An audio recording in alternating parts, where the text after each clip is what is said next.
Hello students, welcome back to my YouTube channel Conquest Biology. So आज के video tutorial में भी हम कल की तरह इन सेल सिग्नलिंग डिस्कस करेंगे।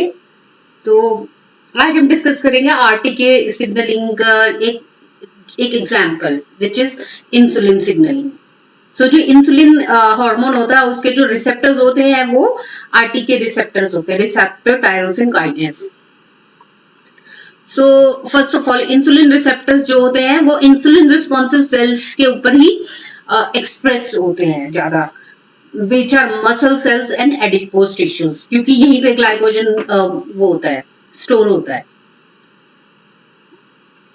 इंसुलिन रिसेप्टर एक हेट्रोडाइमर होता है, लाइक इसमें अल्फा सब यूनिट होती है और एक बीटा सब यूनिट होती है। और अल्फा सब यूनिट जो होती है उसके पास लिगेंड बाइंडिंग साइट होती है, जबकि जो बीटा सब यूनिट होती है वो उसके पास दो पार्ट होते हैं इस रिसेप्टर के, एक है ट्रांस मेम्ब्रेन डोमेन और दूसरा है catalytic domain, like we can see in this diagram. ये अल्फा सब यूनिट है जो सेल के बाहर के सरफेस के बाहर है। बीटा सब यूनिट है ये जो धसी हुई है फॉस्फोलिपिड बाइलेयर में सेल की, और जो अंदर है जो साइटोसोल की तरफ इंट्रासेल्युलर है वो भी बीटा सब यूनिट का ही पार्ट है। तो बीटा सब यूनिट में दो चीजें आती हैं, एक हो गई ट्रांसमेम्ब्रेन डोमेन और दूसरी catalytic domain. Catalytic domain means जहां पे फॉस्फोरिलेशन होता है। अब दो इंपॉर्टेंट सिग्नलिंग मॉलिक्यूल्स जो इंसुलिन सिग्नलिंग के टाइम पे एक्टिवेट होते हैं वो होते हैं, पहला है रास प्रोटीन जो हमने कल भी डिस्कस किया था कल की वीडियो में। रास प्रोटीन जो ग्वानिन एक्सचेंज फैक्टर जिसे जीटीपी लगा के एक्टिवेट करता है, और गैप जो होता है वो जीटीपी हटा के जीडीपी इस पे अटैच करके इसको इनएक्टिवेट कर देता है। और दूसरे इंपॉर्टेंट जो मॉलिक्यूल है इस सिग्नलिंग में जो काम करता है वो है PI3 के एंजाइम। इसको बोलते हैं फॉस्फोइनोसिटाइड 3 काइनेज और फॉस्फेटिडिल इनोसिटोल 3 काइनेज। सो ये दोनों बहुत इंपॉर्टेंट रोल प्ले करते हैं इंसुलिन सिग्नलिंग में। नाउ ये एक सेल है जिसमें इंसुलिन सिग्नलिंग हो रही है, क्योंकि यहाँ पे इंसुलिन हार्मोन जो है जो ग्रीन कलर में है, पैरेट ग्रीन कलर में, ये बाइंड हो चुका है जो रिसेप्टर है इसका जिसके पास अल्फा बीटा डोमेन है, इस पे बाइंड हो चुका है। इसलिए ये एक स्टिमुलेटेड सेल है जिसमें सिग्नल ट्रांसडक्शन हो रहा है। तो यहाँ पे 3 मॉलिक्यूल्स ऐसे हैं, रास ये जो ब्राउन कलर में है, MEK जो कि हॉट पिंक कलर में है, और ERK जो पैरेट ग्रीन कलर में है, लाइट ग्रीन कलर में। ये तीनों यहाँ पे एक दूसरे से डिसोशिएट हो गए। एक अनस्टिमुलेटेड जो सेल होता है, अनस्टिमुलेटेड सेल मींस जहां जो इस तरीके का अनस्टिमुलेटेड सेल मींस जहां पे इंसुलिन अभी बाइंड नहीं हुआ है रिसेप्टर से, सो वहां पे सिग्नल ट्रांसडक्शन पाथवे ऑन नहीं हुआ है। तो उसमें क्या होता है, रास ERK और MEK ऐसे स्कैफोल्ड बना के रहते हैं। ये these are components of MAP, that means MAP kinase pathway. तो अनस्टिमुलेटेड सेल में तो ये ऐसे स्कैफोल्ड बना के रहते हैं, but as soon as the insulin ligand binds the receptor, तो ये क्या करते हैं, एक दूसरे से डिसोसिएट हो जाते हैं और फिर ये सिग्नलिंग में अपना अपना रोल प्ले करते हैं। So let us understand the signalling better. तो इसमें क्या होता है, जैसे कि वी कैन सी यहाँ पे क्या है, इंसुलिन बाइंड हो चुका है। तो अब दैट मीन्स जैसे ही इंसुलिन बाइंड हुआ, अब ये वैसे तो सोलो रहता है रिसेप्टर, बट जैसे ही हार्मोन बाइंड हो जाता है ये डायमर बना लेता है। अब क्या होगा, अब इसमें फॉस्फोरिलेशन हो गया, ये क्योंकि इसके पास टायरोसिन काइनेज एक्टिविटी है रिसेप्टर के पास, तो फॉस्फेट, अब इसमें क्या होगा, ये एक अपना तो फॉस्फेट, यहाँ पे जो फॉस्फेट है ये ATP से आता है, ATP अपना फॉस्फेट देता है यहाँ पे। तो ये रिसेप्टर अपना तो फॉस्फोरिलेशन कर ही रहा है, लेकिन दूसरे एक रिसेप्टर दूसरे का भी कर रहा है, सो यहाँ पे ट्रांसफॉस्फोरिलेशन भी हो रहा है। तो इस तरीके से अब ये क्या होगा, रिसेप्टर जो है वो हाइपर फॉस्फोरिलेटेड रिसेप्टर हो गया। अब क्या होगा, अब ये क्या करेगा, IRS1 इसका फॉस्फोरिलेशन करेगा। फिर एक GRB2 है, ये एक एडेप्टर प्रोटीन है, ये SOS का से बाइंड करेगा। SOS अब RAS को एक्टिवेट कर देगा। SOS एज रिटन हियर, यहाँ पे ऊपर लिखा हुआ है SOS is guanine exchange factor. That means SOS जो है वो रास का जो GD, क्योंकि अनस्टिमुलेटेड सेल में तो GD भी बाउंड होता है, लेकिन अब क्योंकि सिग्नल आ गया है, हार्मोन लाइगेंड बाइंड कर चुका है, तो अब क्या करेगा, जो ग्वानिन एक्सचेंज फैक्टर जो कि SOS है,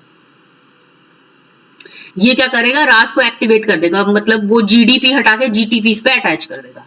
अब ये रास क्या करेगा, ये क्या करेगा, राफ जो कि एक सीरीन थ्रियोनिन काइनेज है, ये जो मैप काइनेज पाथवे का ये एक कंपोनेंट है जो स्कैफोल्ड बना के रहता है अनस्टिमुलेटेड सेल में। बस अब ये राफ को एक्टिवेट कर देगा जो कि एक सीरीन थ्रियोनिन काइनेज है। अब ये क्या करेगा, ये मैप के को कर देगा, मैप ट्रिपल के को फॉस्फोराइलेट कर देगा, क्योंकि ये भी इसके पास भी काइनेज एक्टिविटी है। और मैप के क्या करेगा, वो in turn it will phosphorylate and activate the MEK जो कंपोनेंट है मैप काइनेज पाथवे का, MEK को एक्टिवेट करेगा, फॉस्फोरिलेट करेगा, तो फॉस्फोरिलेशन से ये भी, क्योंकि ये भी काइनेज है तो ये एक्टिवेट हो जाएगी। और फॉस्फोराइलाइड, अब ये क्या, MEK क्या करेगा, फर्दर मैप के को फॉस्फोराइलाइड और इसको एक्टिवेट कर देगा। Let us discuss that with the help of written information. So insulin receptor क्या होता है, जैसे ही वो एक्टिवेट होगा वो IRS1 को फॉस्फोराइलाइड करेगा टायरोसिन रेजिड्यूज में। अब ये IRS1 जो है, जो IRS1 है, ये जो IRS1 है ये क्या है, इसके ये एक तरीके का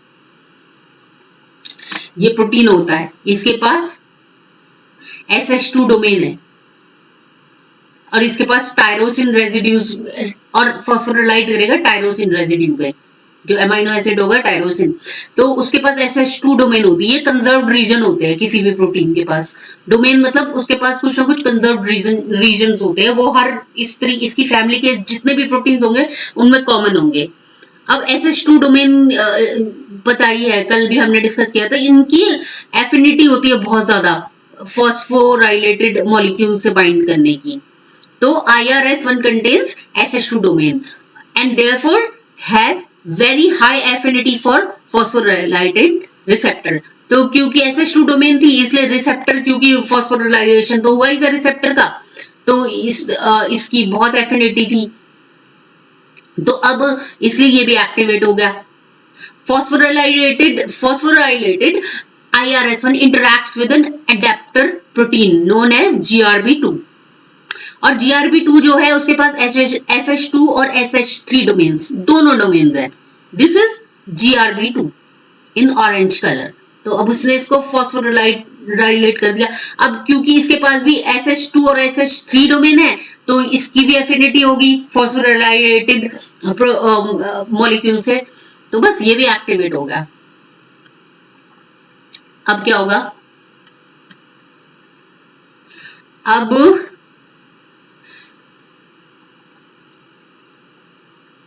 GRB2 प्रोटीन्स के पास भी SH2 डोमेन होती है,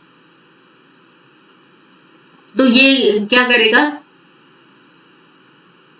ये भी IRS1 से इंटरैक्ट करेगा। तो अब GRB2 contains SH3 domain. So SH3 domain इनकी भी फॉस्फोरिलेटेड मॉलिक्यूल से एफिनिटी होती है, तो ये क्या करेगा, ये अब SOS से इंटरैक्ट करेगा। और SOS जो है वो ग्वानिन न्यूक्लियोटाइड एक्सचेंज फैक्टर है, दैट इज यहाँ पे जो GEF है रास प्रोटीन के लिए वो SOS है। So it causes replacement of GDP with GTP to activate RAS protein. So we can see in the diagram here. इसने एक्टिवेट कर दिया राफ प्रोटीन को।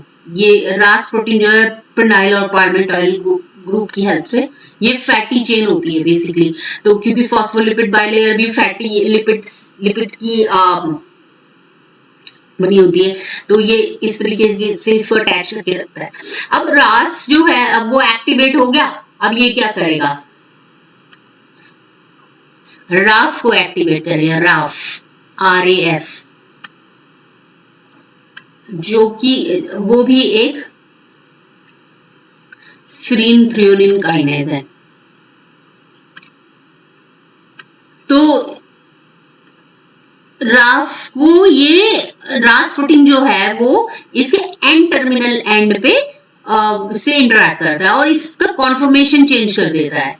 दैट मीन्स इसकी जो फोल्डिंग है वो चेंज हो जाएगी, तो बस अब ये भी एक्टिवेट हो जाएगा। जो राफ है अब ये भी एक सीरीन थ्रियोनिन काइनेज है इसके, तो ये भी एक एंजाइम है, तो बस ये भी एक्टिवेट होगा। अब फर्दर क्या होगा, Raf kinase is the serine threonine kinase. अब ये डाउनस्ट्रीम क्या करेगा, MEK को एक्टिवेट कर देगा। MEK एक ड्यूअल काइनेज होती है, इसके पास भी टायरोसिन और सीरीन काइनेज एक्टिविटी होती है। तो बस ये पूरा का पूरा एक तरीके से रिले सिस्टम स्टार्ट हो गया है। एक मॉलिक्यूल दूसरे को फॉस्फोराइलेट कर रहा है, दूसरा तीसरे को, तीसरा चौथे को, इस तरीके से पूरा का पूरा सिग्नल ट्रांसडक्शन पाथवे बन गया है। तो ये मैप, ये क्योंकि डुअल काइनेज है तो इसके ये क्या करेगा, ये फर्दर ये भी एक्टिवेट हो जाएगा। ये क्या करेगा, ERK को फॉस्फोराइलेट कर देगा। ERK जो है पहले मैप के जो है वो MEK को फॉस्फोराइलेट करेगा और MEK जो है वो ERK को फॉस्फोराइलेट कर देगा। ये सारे एंजाइम्स हैं। डाउनस्ट्रीम ये ERK को करेगा। अब ERK जो है वो एक सीरीन थ्रियोनिन काइनेज है और एक्टिवेट होने के बाद ये क्या करता है, ये ट्रांसलोकेट हो जाता है न्यूक्लियस के अंदर और फॉस्फोराइलेशन कॉज करता है। और एक ट्रांसक्रिप्शन फैक्टर होता है SRF, जिसको सीरम रिस्पांस फैक्टर बोलते हैं, इसको ये एक्टिवेट कर देता है। As we can see here, ERK जो है ये अंदर जाएगा न्यूक्लियस के अंदर और SRF को फॉस्फोराइलेट कर देगा। बस अब जो है, अब SRF है वो एक्टिवेट हो गया और SRF क्या करेगा, न्यूक्लियस के अंदर ही ELK एक दूसरा ट्रांसक्रिप्शन फैक्टर होता है उससे इंटरैक्ट करता है और and induces expression of insulin responsive genes. सो जो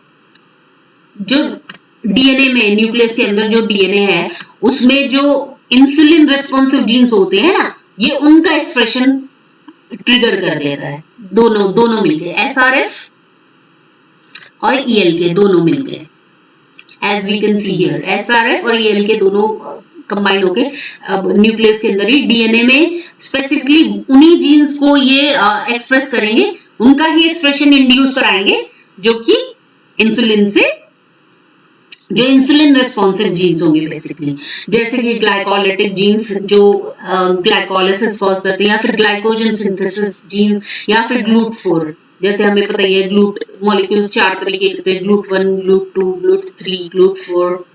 सो GLUT1 जो होता है ब्लड ब्रेन बैरियर्स में होता है, तो GLUT4 जो होता है ये एडिपोज और मसल टिश्यूज में ग्लूकोज के इनटेक में हेल्प करता है, ये प्रोटीन होता है।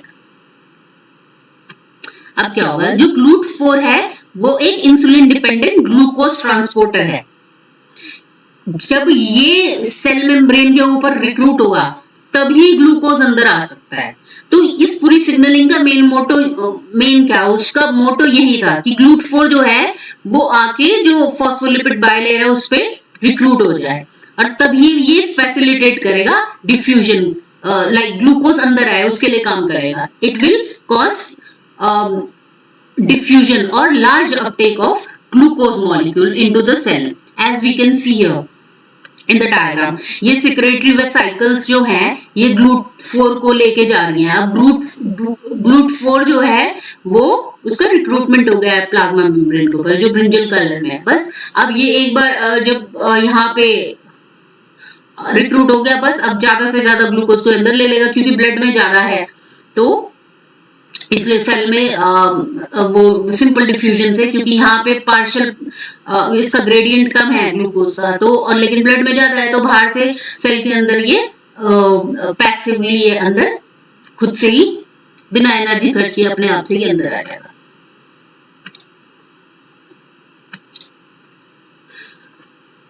इंसुलिन सिग्नलिंग में जो GLUT4 रिसेप्टर होता है वो इसकी ज्यादा से ज्यादा जो क्वांटिटी होती है वो प्लाज्मा मेम्ब्रेन में आ जाती है. मतलब एक नहीं, बहुत सारे ऐसे ही रिसेप्टर जो होते हैं GLUT4 के, वो सारे एडिपोज टिश्यूज और मसल टिश्यूज में रिक्रूट हो जाते हैं. अब ज्यादा से ज्यादा जो ग्लूकोज है वो अंदर इनके एडिपोज टिश्यूज और मसल सेल्स में आ जाता है, और फिर बाद में उस ग्लूकोज को ग्लाइकोजन बना देते हैं और फिर स्टोर कर लेते हैं, ताकि फ्यूचर यूज में, जैसे कि जब फास्टिंग कर रहे हो या खाना ना खाए उस टाइम पे हम उस ग्लूकोज को यूज कर सके ग्लाइकोजन का ब्रेक डाउन करके.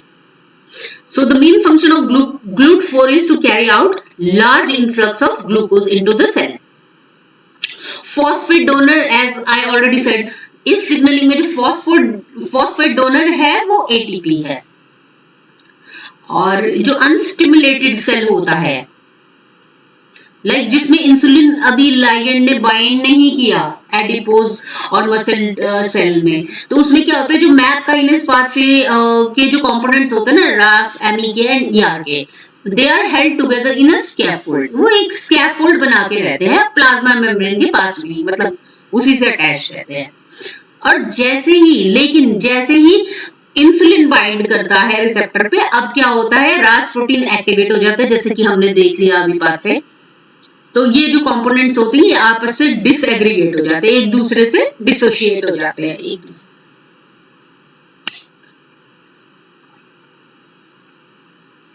But during stimulation they are redistributed to the different parts of the animal cell. तो जैसे कि हमने अभी डायग्राम में देखा ही है, ये रीडिस्ट्रीब्यूट हो गए. RAS जो है फॉस्फोलिपिड बाइलेयर में है, ME के अंदर है साइटोसोल में, ER के न्यूक्लियस के पास है क्योंकि इसे ट्रांसलोकेट होना है.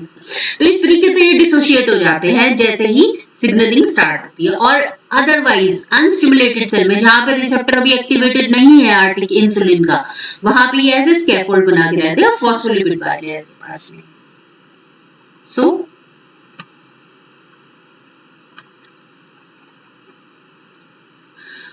Now let us discuss this. अब जैसे कि अब सिग्नलिंग कंप्लीट हो चुकी है, अब लाइक इंसुलिन हार्मोन ने अपना इफेक्ट दिखा दिया है, लाइक ज्यादा से ज्यादा ग्लूकोज अंदर आ गया है एडिपोज सेल और मसल सेल्स के अंदर. अब हमें और ज्यादा रिस्पॉन्स की जरूरत नहीं है अब, क्योंकि ग्लूकोज आ चुका है ब्लड से, तो अब हमें उसे रोकना है अंदर आने से. अब हमें इस सिग्नलिंग को टर्मिनेट करना है बेसिकली. तो ये जो आरटीके सिग्नलिंग है, मतलब जो इंसुलिन रिसेप्टर वाली सिग्नलिंग है, जो रिले सिस्टम ऑन हुआ था, अब इसको ऑफ तो नहीं बोलेंगे, बट ये थोड़ा सा, क्योंकि हमेशा थोड़ा बहुत सिग्नलिंग होती रहती है बहुत ही स्मॉल अमाउंट पे, तो इसको डाउन रेगुलेट बोलते हैं. जब हार्मोन आते हैं तब ये अप रेगुलेटेड होती है, जब हार्मोन अपना इम्पैक्ट दिखा देता है, और जब डिसकंटिन्यू करना होता है तब इसको डाउन रेगुलेट कर देते हैं. मतलब हमेशा के लिए ऐसे बिल्कुल स्विच ऑफ नहीं होती है. तो इसको टर्मिनेट करने के लिए क्या होता है, एक तो गैप चाहिए होता है, गैप जो कि कल भी हमने पढ़ा था. ये जो है RAS जो प्रोटीन होता है, इसको क्या करता है, इसका GTP हाइड्रोलाइसिस करके उसको इनएक्टिव कर देता है. तो या इस केस में इंसुलिन सिग्नलिंग ये जो चल रही है, इस केस में क्या करेगा, जो गैप है वो क्या करेगा, जो रास प्रोटीन है यहाँ पे, इसको इसका जीटीपी हाइड्रोलाइसिस करके इसको इनएक्टिवेट कर देगा। लाइक जीटीपी हटा के इसमें जीडीपी लगा देगा। बस रास प्रोटीन अगर इनएक्टिव हो गया तो बस सिग्नलिंग रुक गई। अब ग्लूकोज अंदर नहीं आएगा सेल के। फॉस्फेटेजेस, दूसरा, एक तो काइनेज जो होती है वो क्या करती है, वो फॉस्फोरिलेशन करती है, वेयरएज फॉस्फेटेजेस जो होती हैं वो फॉस्फेट ग्रुप को हटाती हैं और काइनेजेस अटैच करती हैं। तो दैट मींस इनका जो एक्शन है एंटागोनिस्टिक है। सो फॉस्फेटेजेस क्या करें, अब या तो गैप के थ्रू कर lay down regulate RTK signalling को, या फिर फॉस्फेटेजेस की हेल्प से कर सकते हैं, या दोनों से कर सकते हैं। तो फॉस्फेटेजेस क्या होते हैं, वो फॉस्फेट ग्रुप को हटा देंगी। अब जो एक्टिवेटेड एंजाइम्स और रिसेप्टर्स है बस उनमें से फॉस्फेट ग्रुप को हटा दिया तो बस फॉस्फेट हट गया, तो वो अपने आप ही डाउन रेगुलेट हो जाएंगे, क्योंकि फॉस्फेट अटैच होने के बाद ही सारे एक्टिवेट हो रहे थे। तो फॉस्फेटेजेस एंजाइम्स भी की हेल्प से भी कोई भी सिग्नलिंग को टर्मिनेट या फिर डाउन रेगुलेट कर सकते हैं। Two important phosphatases which participate in terminating RTK signaling are, तो दो तरीके की फॉस्फेटेजेस होती है, एक तो सीरीन थ्रियोनिन फॉस्फेटेजेस होती है और दूसरे टाइप की होती है tyrosine फॉस्फेटेजेस। So in this way basically we can terminate a particular RTK signaling which needs to be discontinued now. So ये पूरा पाथवे है इंसुलिन सिग्नलिंग का। जब सिग्नलिंग जब हार्मोन बाउंड होता है तब ये सारे इंसिडेंट, इस तरीके का रिले सिस्टम जो होता है, इस तरीके का सिग्नल ट्रांसडक्शन पाथवे ऑन हो जाता है। So I hope it is clear to you insulin signaling. Thank you so much for watching my video. Have a wonderful day.